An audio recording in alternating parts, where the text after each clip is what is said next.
flashlight, please, guys. Yeah, flashlight, careful.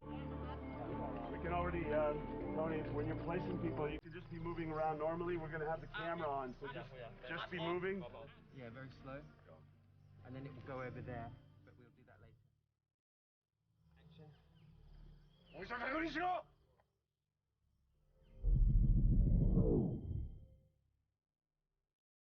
Ideas come from lots of places. I just kept feeling like a Vietnam movie mixed with this kind of robotic sci-fi, putting them in the same film together got really exciting.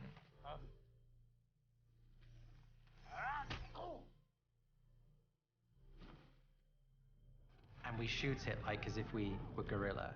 You could quickly adapt and be opportunistic, like a documentary at times.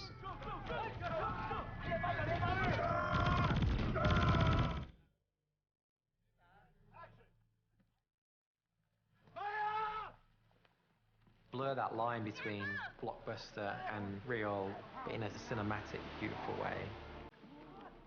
It's like the Holy Grail.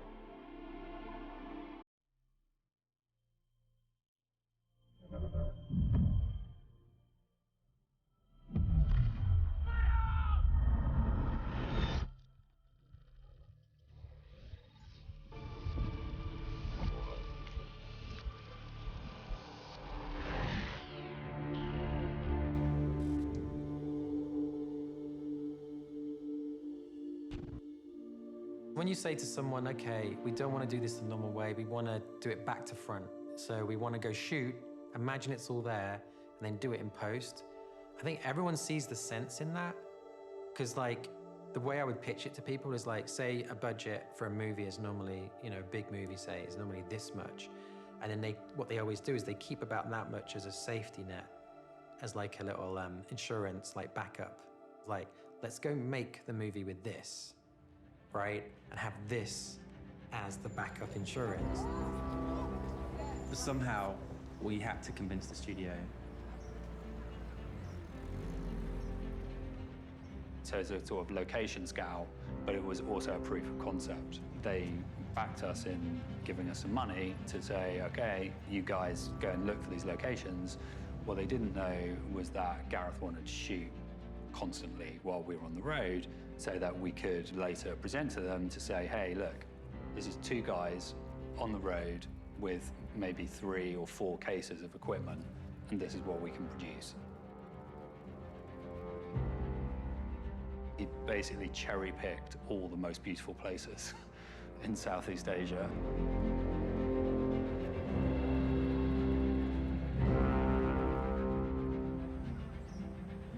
I mean, it's absolutely mind-blowing and simultaneously incredibly hard work, because Gareth, who is, you know, a workaholic, wanted to shoot every single dawn, every single dusk.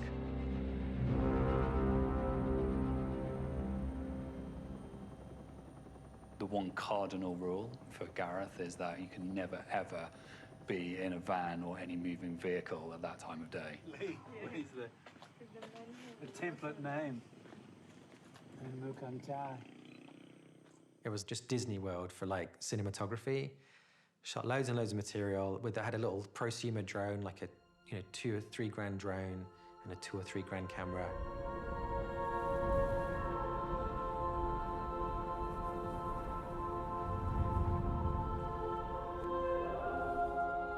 We went on this crazy shoot, me and Jim, for about a month. Went to all these amazing places. I shot loads and loads of footage. It was like a dream.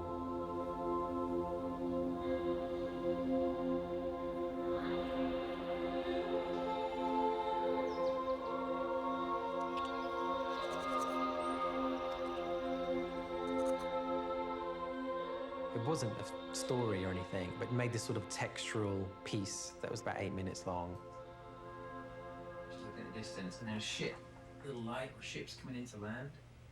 And then we start to hear the city like,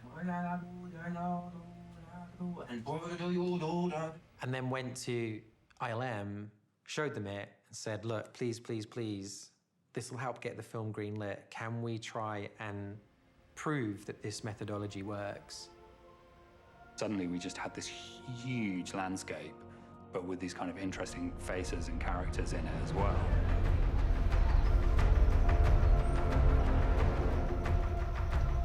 Then the magic of ILM turning some of them into simulants, you know, turning them into robots of some form or another. So you suddenly have a guy on a moped who's whizzing along with a robot head unexpectedly.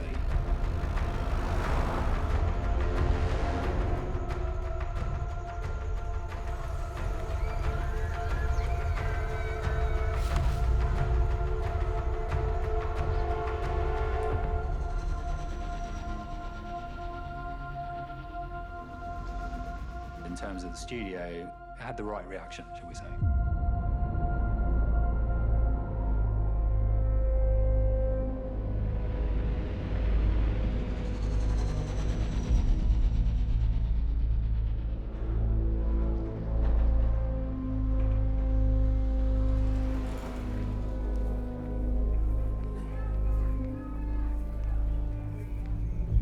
Really, the purpose of the reel was to look at the locations through the lens of exactly the way Gareth would want to shoot them, to show that it could be done without a huge unit.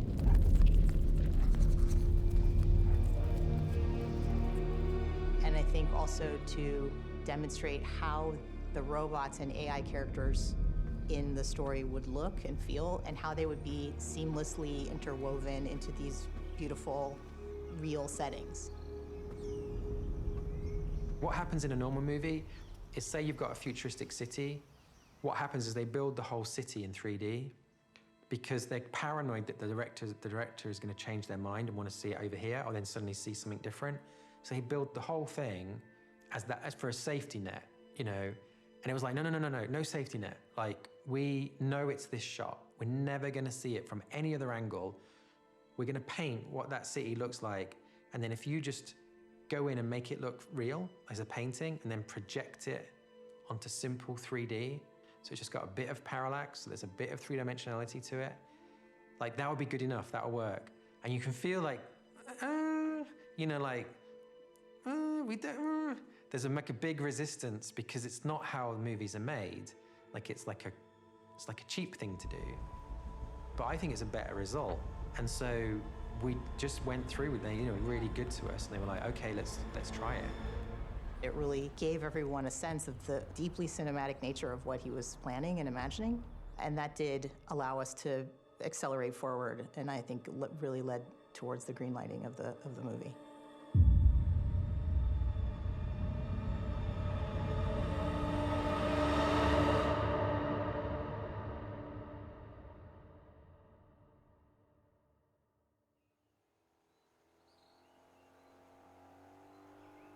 Early on, it was like, okay, we're going to shoot in all these different countries. And then because of the pandemic, it kind of really hurt the ability to do that. And so we picked Thailand as our hub because, you know, firstly, they have amazing crews there that can work with us, but also it's quite an amazing country in terms of the diversity of locations that you can find. The idea was, okay, let's not go with a big crew. Let's just go to these amazing places, just take the actors with us and the minimum people possible, shoot this stuff, and then paint over that frame with the science fiction element. So everyone is running, and probably as part of this at the start. I don't know if we have any civilians or anything. We do have civilians. Feeling a bit of flow of people running across the bridge. It's like, come on, come on, come on, right? And then suddenly they'll be like, missile, missile, missile, like, right? And the civilians who are running, everybody like stops and looks like, oh shit, right? And we think, oh no. The missiles go up in the air and then they come down and they bounce on the bridge and in the boats, and then they just go, they don't explode, they just release lots and lots of smoke. Oh shit. It was a beautiful thing to be stood on a real bridge in a real location with real people. Like, the only thing you had to imagine was that guy was going to be a robot, not a guy. And you sort of realize that people aren't ever really seeing the film that you're seeing in your head whilst you're filming. I think one of the strongest elements of the way that he shot this movie was that there's a realism and a naturalism that comes through with not putting someone in the gray pajamas, not putting someone against green screen. Okay.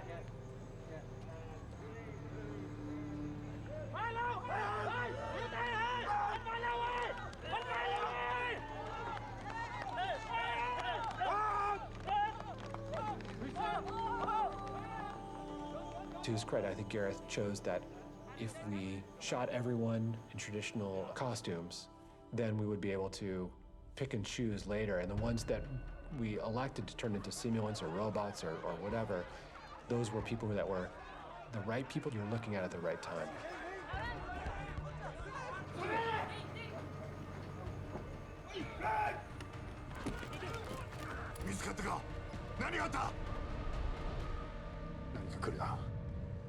Come back. When you look at a film that's going to be driven digitally, rather than building sets, it's going to be more like painting over footage, then you really want a production designer who is at their heart a concept artist, like a great concept artist. So, skin, different levels of skin, different widths or depths. For me as a designer, that's where I really find the real excitement of the project, being able to almost experiment in a lab kind of thing and kind of blow things up. And by doing that, you find little bits and pieces that you wouldn't have done had you just tried to stay like a single line. It was quite a process to nail the look of the simulants. And I did push it up to the last second, probably uncomfortably so, because, you know, once we locked into that look, the movie's gonna live and die based on your response to seeing Alfie and the other simulants.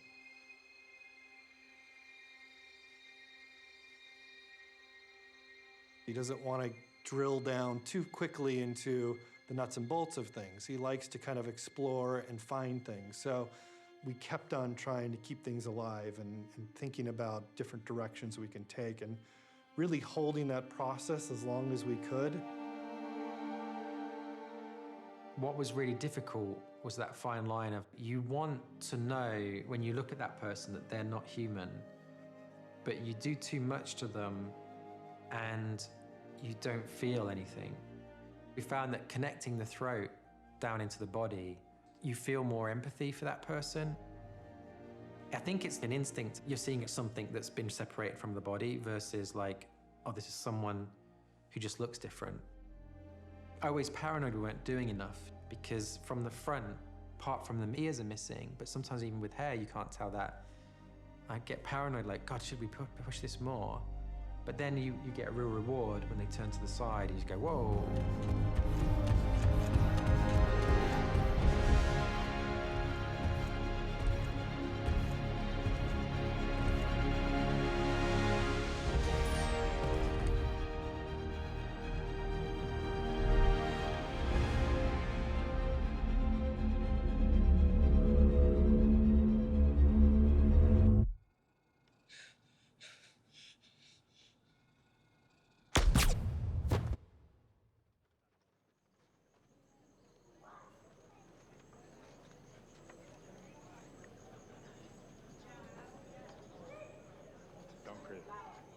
Don't grip.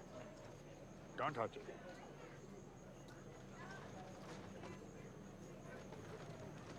Who's first to get in the boat? Thank you. Yeah, no. Like, Whose number? Yeah. like if I should go first? Or? JD go first? Or... I think it's your boat. Okay. So maybe you go first. And have to something? Yeah. Come on. Just go on, and then you're like, Go before it's too late. and then you head off, like. Yeah. This feel like a... Obviously, there are actors that are reading lines, and it's a script that everybody knows the arc and the character arc and the story. But from a technical standpoint, from a crewing standpoint, and from an equipment standpoint, we had to treat it like it was a documentary in order to be able to kind of properly give Gareth and his actors the bubble that they needed to be able to kind of make the film that they wanted to. And 3, 2, 1, action!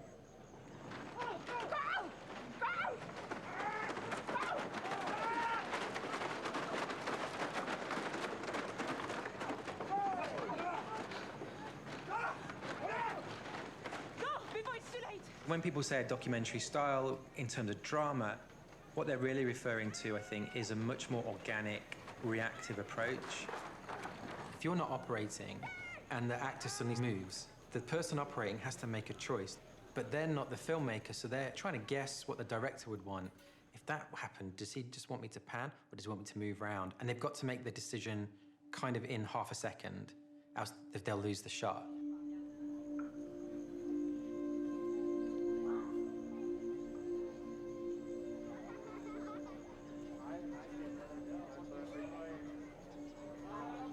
It's so hard for that person to be perfectly in sync with the director's brain. And so it was always the intention, like, I'm gonna operate, because it's just easier that way.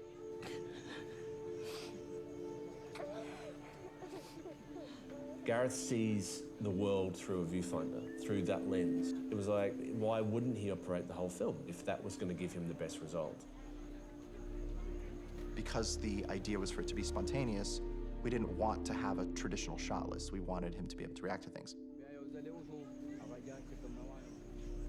He's very good at finding good frames. He just has a natural instinct to that and good taste.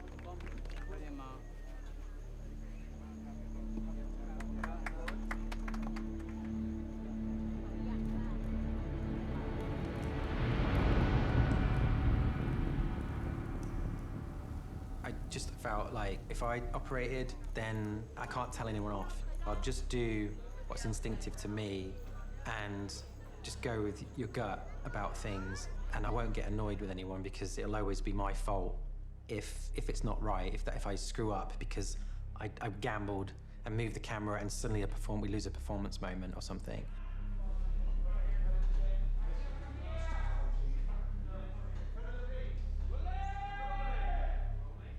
3, 2, 1, action! Oh, hey, hey, hey, hey!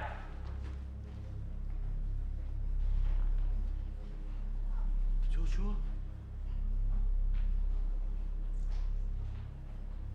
Hey, no. No, no, hey, hey, hey, stop!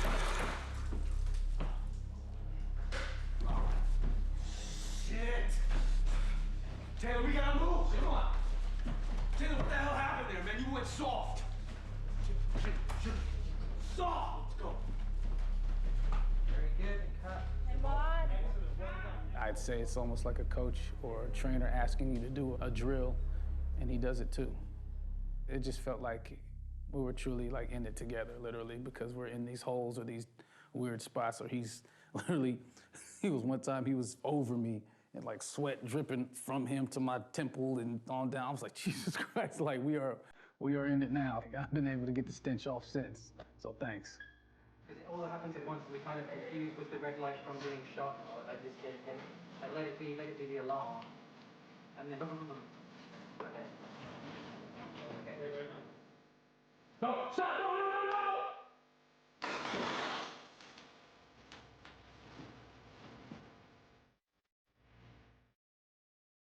Gareth's style of shooting is very enjoyable for actors, I think, but difficult.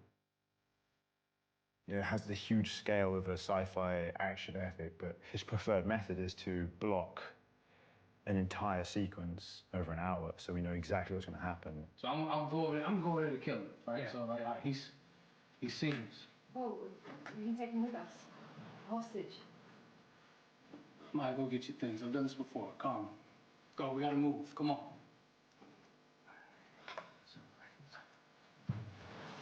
And then what you need to do, so everyone understands, you know like they don't do that, like they're gonna, let's go back in their face.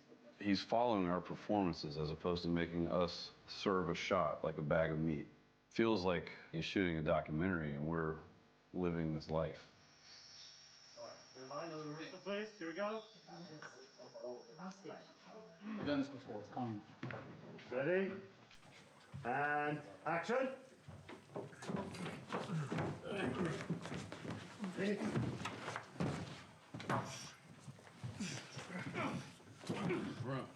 You have to be on your toes with the way that Gareth shoots, and it's good that way. You have to just always be on and always in character and just completely immersed in the scene, and things move very, very quickly.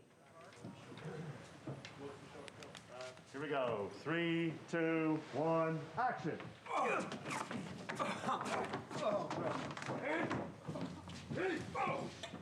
I relish the idea of just exploring spaces and moving around like that, not focusing too much on marks. Sort of getting rid of some of that stuff actually means that you can overstep and be more alive, and it's, yeah, just interesting.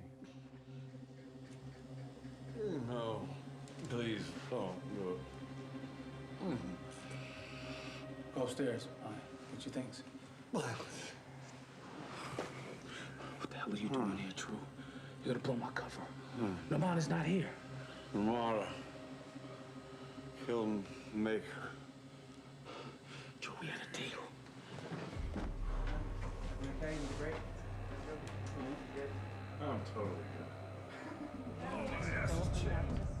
We'll do a scene and we'll just, he'll go back to the beginning, start over, do it again, and he'll just keep filming and keep filming. We do it again and again and again and again and again and again from multiple different angles, often without cutting, often without resetting makeup and stuff.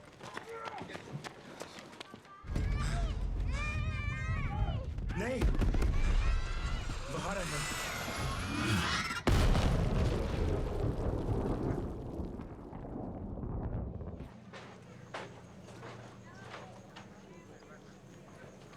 Stand behind me. Stand behind me. Stand behind me.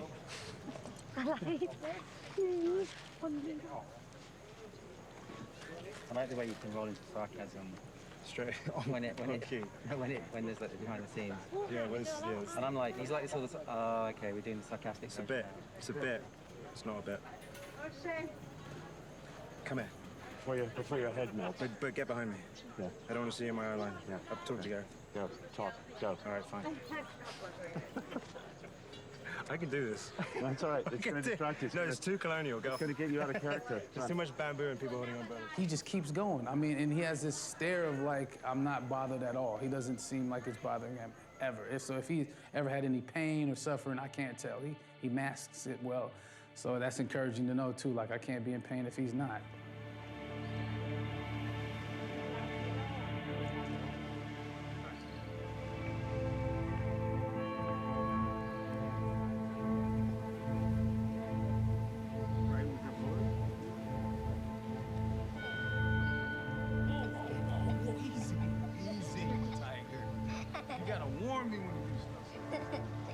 Where's my wife?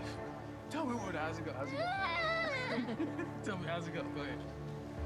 Now you let me picture reference? Where is my wife? Picture reference? I think it's a... And see. All right, I can see the outline.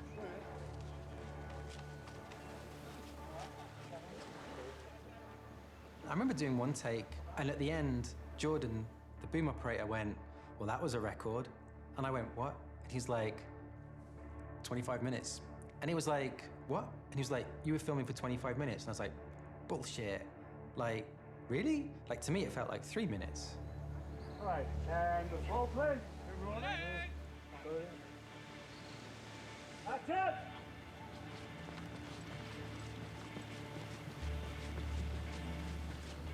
Even if I've got some feedback, I don't stop. And I just say the feedback without saying cut. And then no one comes in, no one interrupts anything, and you just carry on. And I really like that. I think that's exciting and efficient.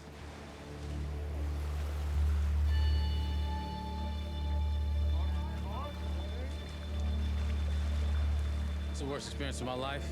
I can't wait to go home. I'm just kidding. This is actually one of the best experiences I've ever had. Gareth, the Zen master, Phil Jackson himself, I mean, look where we are. I don't know if you can see right now, it's kind of dark, but, and the people here, this crew he's assembled, I mean, this never happens. Like, where everybody's just together, humble, you know, and at the ready, wanting to do this for the story. I never felt more comfortable. I mean, I'm in love with this process. I'm in love with his process. It's incredible.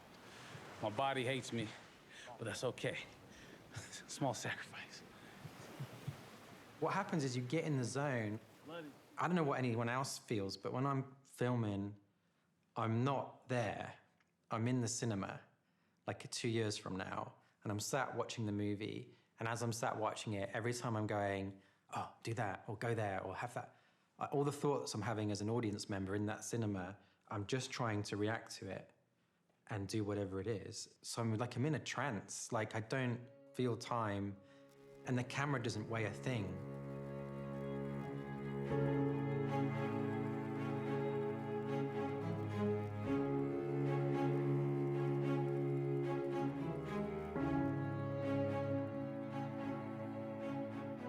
It felt like a lot of times where you'd stand there and look around and go, we look like a student film. It looks like there's just 3 of us and this actor. And there wasn't. There was probably 100 people hidden around the corner. Someone like Gareth doesn't need all the bells and whistles. And in fact, I think subconsciously that stresses him. You know, I think subconsciously that kind of affects his ability to be free with the camera. So for me, the idea of starting from a place of small equipment, less people, it starts from Gareth and what he needs as a director to tell the story properly. The objective with the camera rigs was to create something that Gareth could handheld operate for extended periods of time without getting fatigued, but also with retaining as much control as possible and as much flexibility as possible. The stick gimbal, you're supposed to hold like a lollipop, and I hate it. And so I basically put it on its side, and so I could put it under my shoulder and hold it more like in a more ergonomic way, because then I could hold it all day long. Because holding something like this all day long is like holding a weight out in front of you.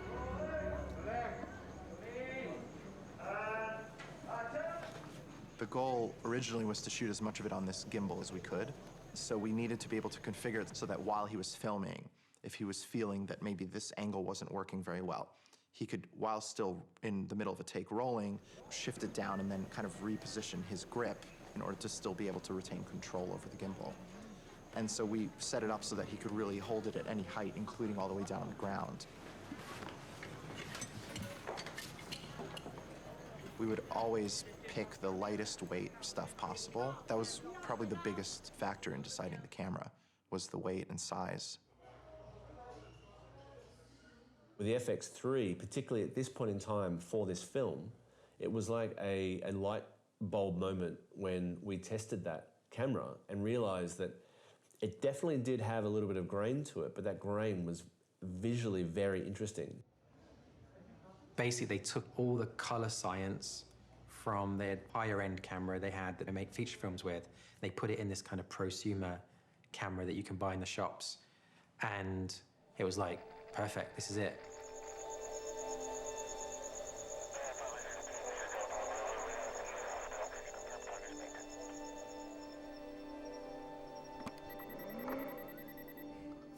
It sort of opened up the options for dusk shooting, for night shooting, for city shooting. It opened up a lot of options for us.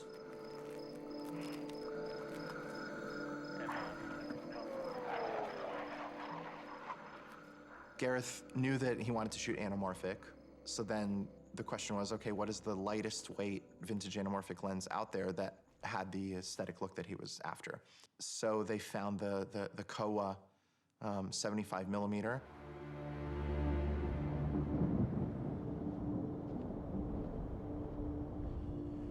Basically, it's not perfect. If you look at the edges, it's not in focus and things like this, and I love that. That's kind of what a painting does. Beautiful paintings, they've not got detail everywhere. Like a great image says, look at this, not this, this. And a great lens, I think, will do that. It'll go, don't look at this, look at this. It wasn't too wide, wasn't too long, you could do the bulk of a film on, but it wasn't too heavy or too hand-built.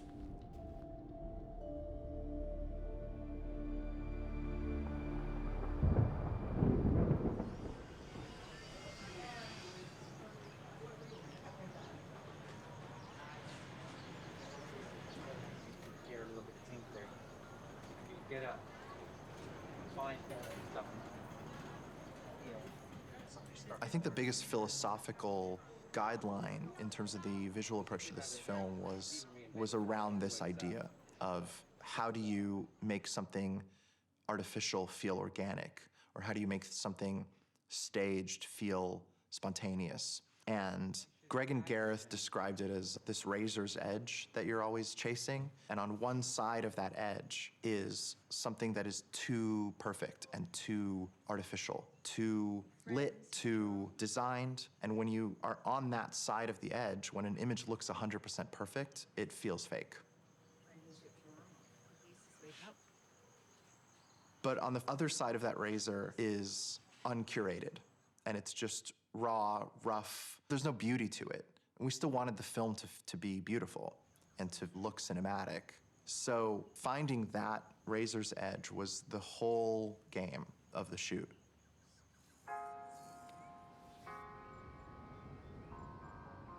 Can it go now? With my hand? Okay. And a 1. And a... No, not stuck. But let's try another angle. If I try another angle...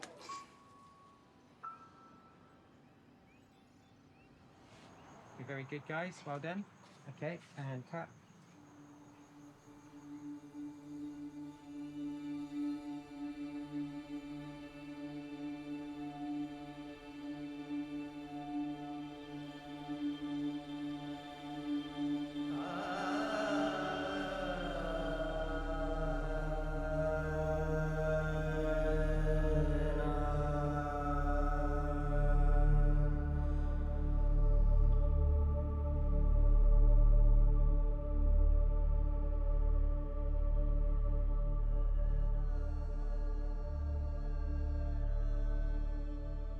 Classical filmmaking is really slow because every time you move the camera, all the lights have to move around. And it's like this dance that happens all day long and it takes forever and you need a massive crew. If we could walk into any location and not light anything and just shoot available light and found locations, we would.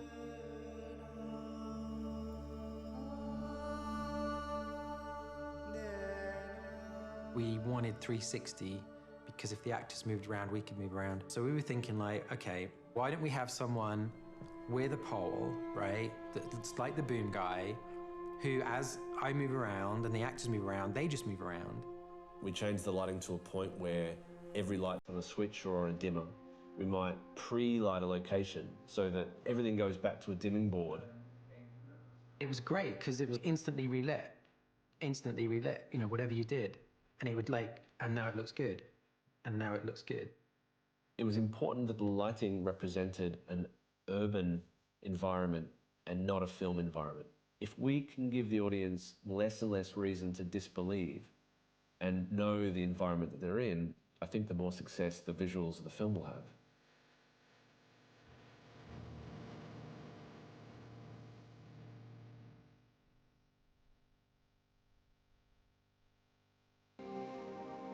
It is a definite challenge building these worlds from scratch because they've not existed before. You're not making part of a franchise that has preceding stories or stories that exist after it. It's tough, but you know what's exciting about it is that you get to make it up and no one can tell you that you're wrong either.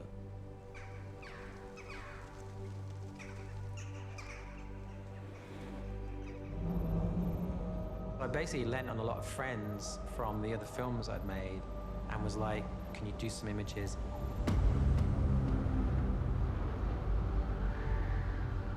So all these images started to trickle in. And so I ended up with like, it's too many images.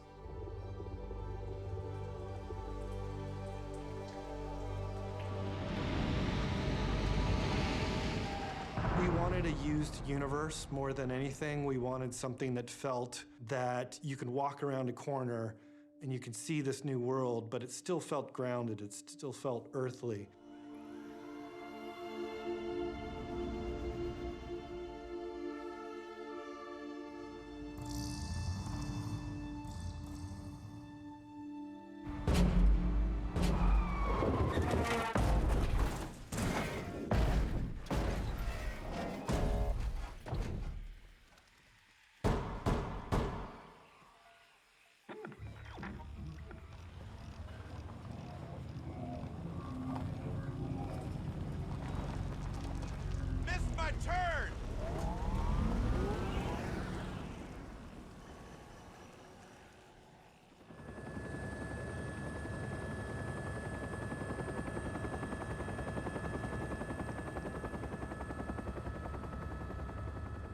as it came towards the end of filming, I was like, oh, I'll do anything. I've got to hang on to dear life to do the other countries. And just grab things. Even if it's just a day, I'll pay, I'll do anything. Like, just got to go for like a few days in each country. It'll pay dividends, it'll look amazing. But everything was winding down with production and everyone was being like, going off to other things. It's kind of going to be a new crew to some extent.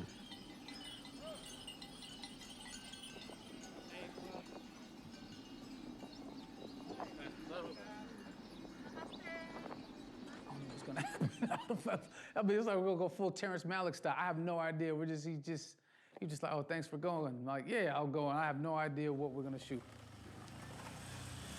This is my first time going on a plate shoot. Jesus Christ, I have no idea. I'm very excited though.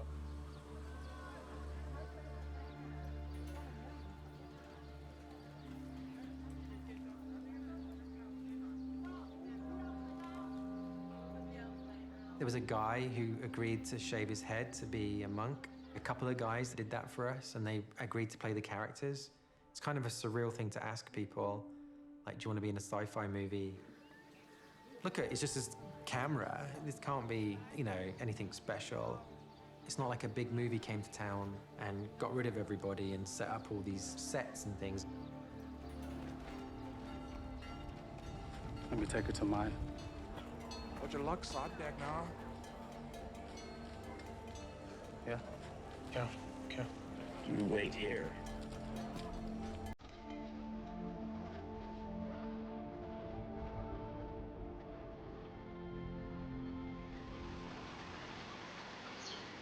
Mostly it was just find beautiful moments and beautiful things, and we will find maybe a place where they live in the movie.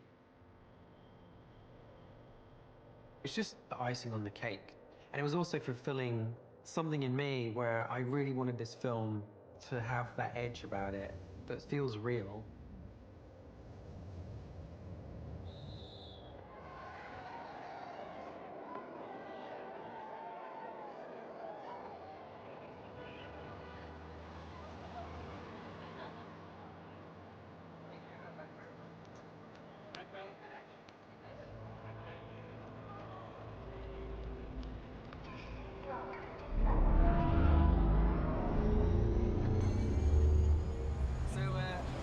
Ladies and gentlemen, this is how many times we've done this? This is fourth. Fourth time we've done this. This time it's... Get it right this time. For real, really for real.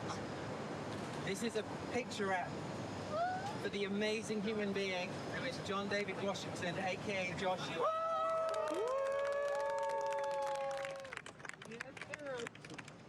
I got nothing. I love this job. It's been a life-changing experience. It's a beautiful country. It's been a beautiful experience. Do it again. I know we shot in more locations in Thailand than any movie has ever shot in Thailand. And so going into making the film, it was like, this is going to be hard. I don't know, it's a very grounding experience, but like that feeling of going off to war at a certain age and just diving into some terrible experience, but you're going to come out of it a better person. It was kind of that kind of experience, I think, that was on offer. I think JD led the way with the attitude. He really wanted to dive into this crazy place and just suck it up.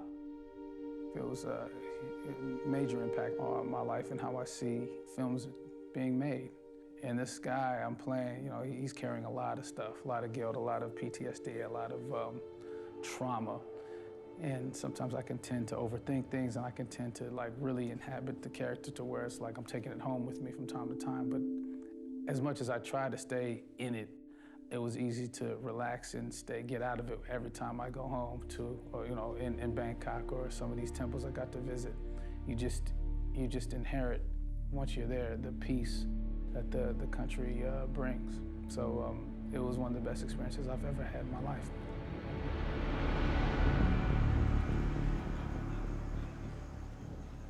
I look back now and I'm just like, can you imagine if we didn't have Madeline? Do you know what I mean? Like, can you imagine this movie without her?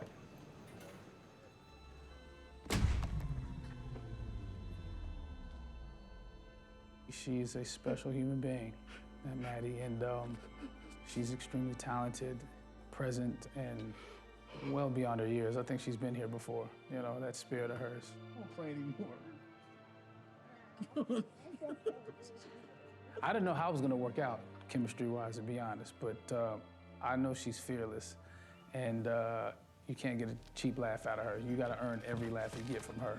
And I feel like you know you're doing well when she starts hitting you and pinching you and stuff like that, and kicking you and whatever.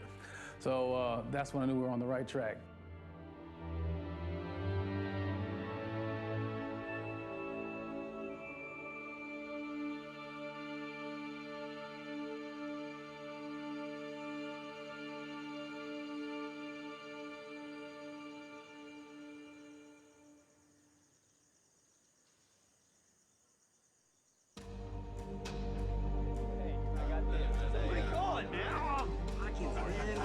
As long as I kill her after.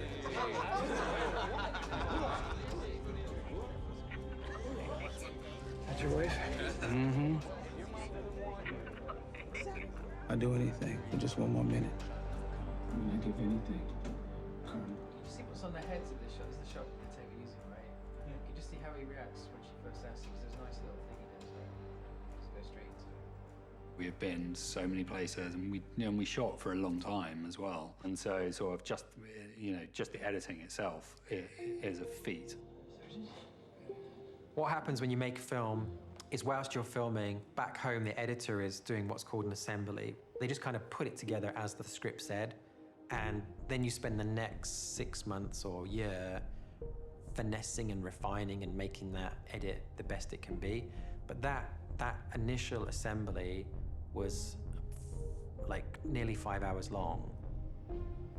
The main game of editing this film was removing things in such a way that the story didn't collapse. And so it's like trying like a game of Jenga where you're pulling pieces out. Does it still make sense? Does it still work? And it's just been quite a difficult exercise to get it down to 2 hours. I was very lucky I got to work with one of my heroes, Hank Corwin and Scott Morris, who shaped the film over a marathon 10 months period. It was a kind of monumental effort.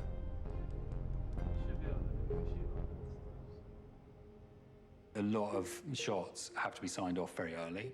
The key part of the process is being able to say, these are the shots I'm committing to. I know 100% these shots are going to be in the movie.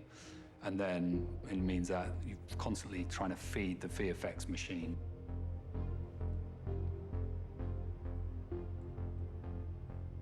Oh, there's a lot of visual effects in this film.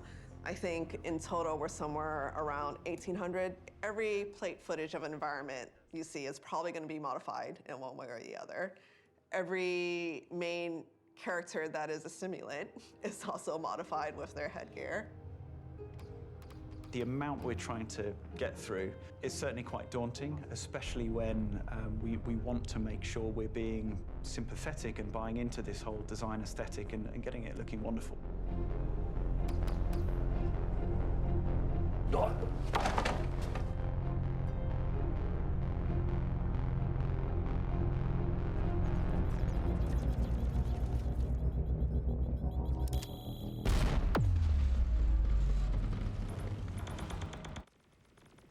Was this a roto nightmare?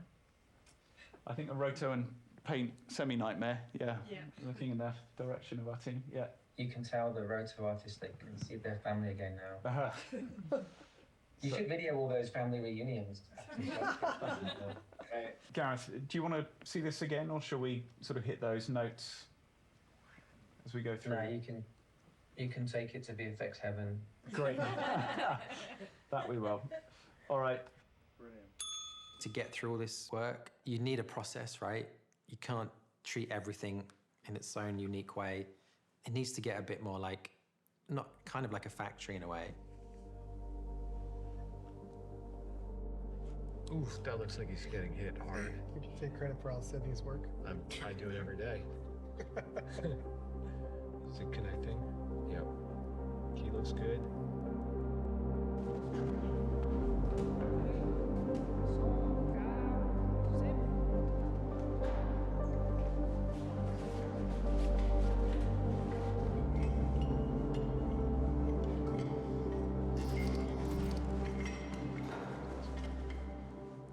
a couple of little tech things and then call it good, yeah?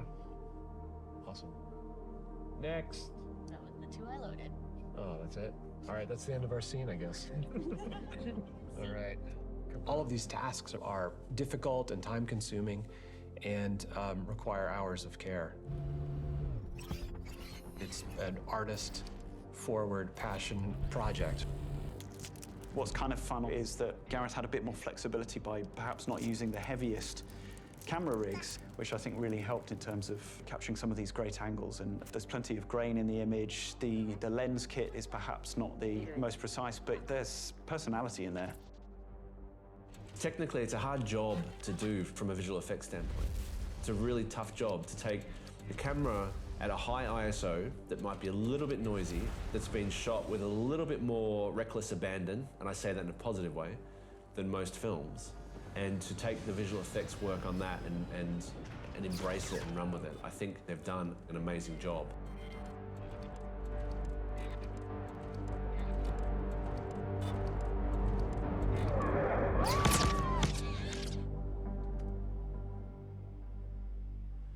So Doug, just go back a few shots. For example, this one here, is I wouldn't necessarily light that side up because it's too bright there.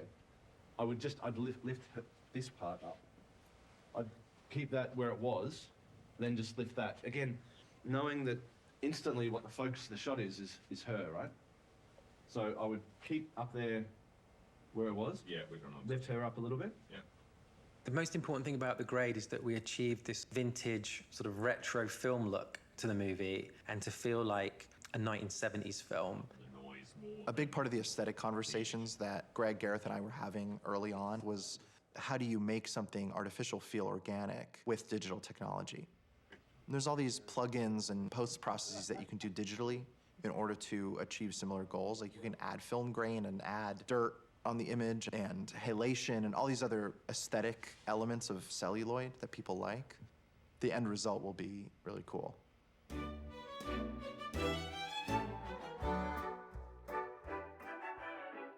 Welcome to the future of robotics. Let them help you. Chores around the house, there isn't anything they can't do. The movie was originally made as an allegory for like things that are different from us, like the other. But it weirdly, as we were making this film, AI has gotten better and better. And it feels like we're at that tipping point now where it's here. The Pandora's box has been opened. We have given independent thought and life to robots by studying the human brain. It was not as prevalent when Gareth wrote the script, and certainly when we were filming, as it is now 1 year later. But as the film's coming out, it's sort of dovetailing into this really interesting, broader conversation about AI and the future of that technology that I think is really interesting too. I don't know if I'm convinced that we'll get to a point where we have fully sentient AI personalities that are enough to fool human beings, but we're getting close. I've seen some pretty dodgy videos of robots on the internet trying to emote, and I think I'm doing a better job than they are. They drive our cars.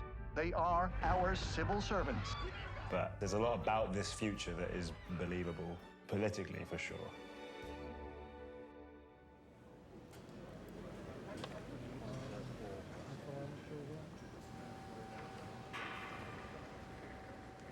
Just really like the idea of a character that gets thrown into a situation and through their journey to get home, sees it from the other perspective.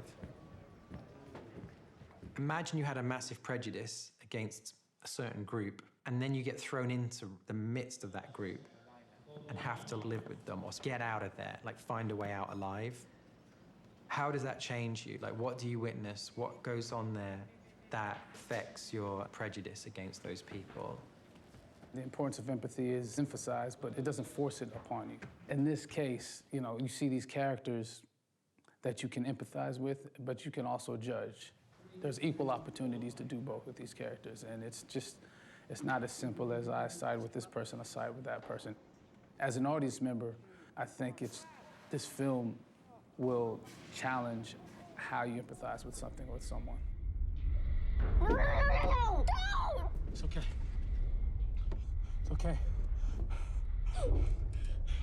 I'm going to heaven. No! I'll meet you there. No! No! I'm going because of you. I don't want you to go.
We really went for broke. We really went to the Himalayas. We really went to Indonesia, and Japan, and Cambodia, and Thailand, and did these massive, crazy spectacle set pieces.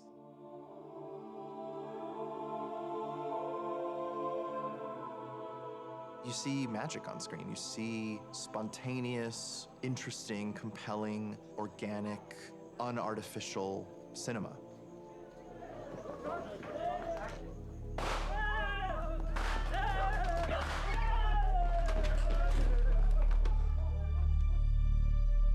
It could not be, and it did not want to be, too polished.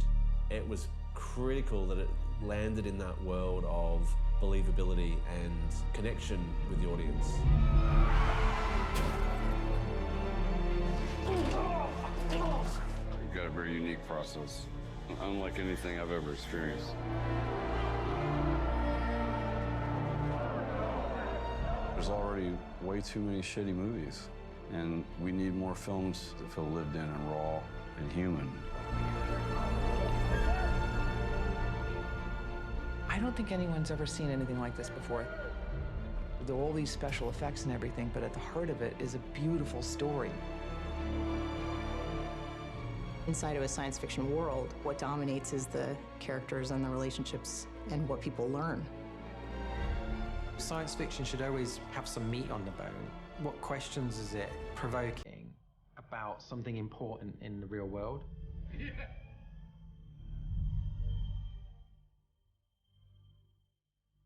It is really exciting to think that you could approach movie making in a completely different way. The more you can make movies for less money, the more freedom you get, the more risks you can take, and therefore hopefully films can become more interesting. The most important thing is to tell your story. It doesn't have to be expensive, it's about the choices. Those choices are determined by your creative point of view and your process. It's this new way of approaching things, doing things completely differently with technology that never existed before. Go do stuff with that. Go change everything, like break the rules. Go make it all on your own terms with how you think a movie should be made.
Oh my gosh, look at that. Alison, interview, take one.